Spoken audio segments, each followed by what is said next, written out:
The shoulder is an elegant piece of machinery. It has the greatest range of motion of any joint in the body. However, this large range of motion can also lead to shoulder joint problems. Understanding the different parts of the shoulder can help you understand how the shoulder works, how it can be injured, and how challenging recovery can be when the shoulder is injured. The important structures of the shoulder can be divided into several categories. These include bones, joints, ligaments, tendons, muscles, nerves, blood vessels, and bursa. The bones of the shoulder are the humerus, or the upper arm bone, the scapula, or the shoulder blade, and the clavicle, or the collarbone. The roof of the shoulder is formed by a part of the scapula called the acromion.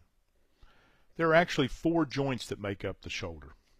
The main shoulder joint, called the glenohumeral joint, is formed where the ball of the humerus fits into a shallow socket on the scapula. This shallow socket is called the glenoid. The acromioclavicular, or AC joint, is where the clavicle meets the acromion. The sternoclavicular, or SC joint, supports the connection of the arms and shoulders to the main skeleton on the front of the chest. A false joint is formed where the shoulder blade glides against the rib cage.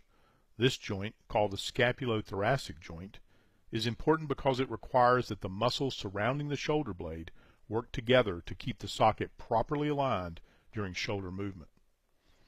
Articular cartilage is the material that covers the ends of the bones of any synovial joint. Articular cartilage is about 1/4 of an inch thick in most large, weight-bearing joints. It is a bit thinner in joints such as the shoulder, which don't normally support weight. Articular cartilage has a rubbery consistency. It is very slippery, which allows the joint surfaces to slide against one another with very little friction. Articular cartilage functions to absorb shock and provide an extremely smooth surface to make motion easier. There are several important ligaments in the shoulder.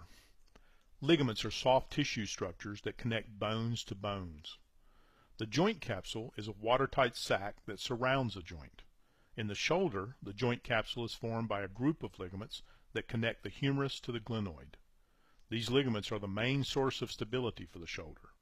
They help hold the shoulder in place and keep it from dislocating. Ligaments attach the clavicle to the acromion in the AC joint. 2 ligaments connect the clavicle to the scapula by attaching to the coracoid process, a bony knob that sticks out of the scapula in the front of the shoulder. A special type of ligament forms a unique structure inside the shoulder called the labrum. The labrum is attached almost completely around the edge of the glenoid. When viewed in cross-section, the labrum is wedge-shaped. The wedge shape and the way the labrum is attached create an elevated rim around the glenoid socket.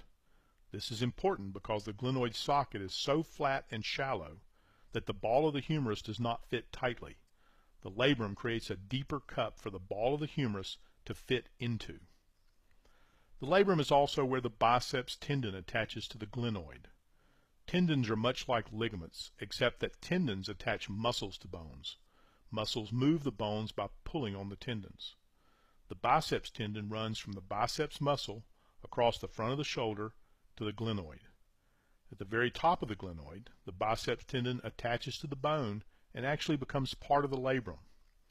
This connection can be a source of problems when the biceps tendon is damaged and pulls away from its attachment to the glenoid.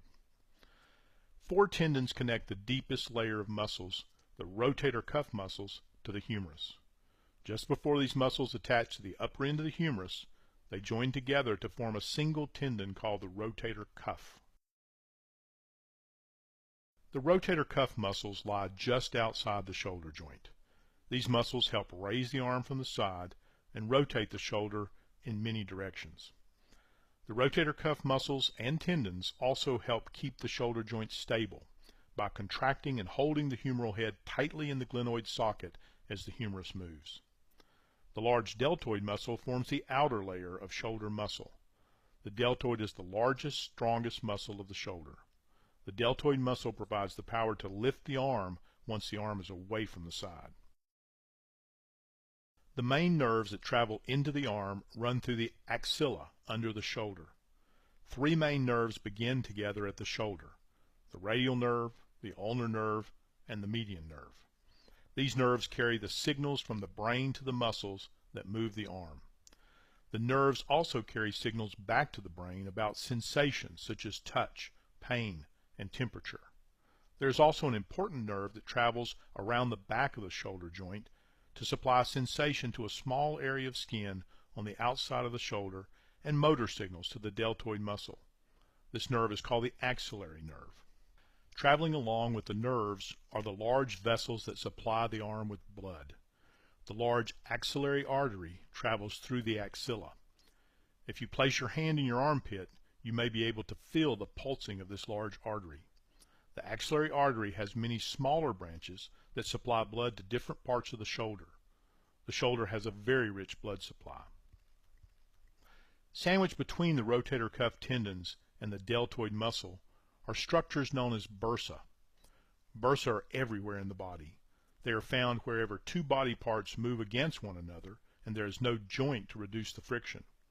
A bursa is simply a watertight sac between two moving surfaces that contains a small amount of lubricating fluid.